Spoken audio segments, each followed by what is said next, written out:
Railway സ്റ്റേഷന് സമീപം രാത്രിയിൽ പുൽക്കാടുകൾക്ക് തീ പിടിച്ചു. റെയിൽവേ മേൽപ്പാലത്തിന് താഴെയാണ് പുൽക്കാടുകൾക്ക് തീ പിടിച്ചത്.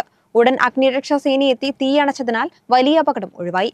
മാലിന്യക്കൂന കത്തിച്ചതിൽ നിന്നും തീ ആളിപ്പടർന്നതാകാമെന്നാണ് സംശയം.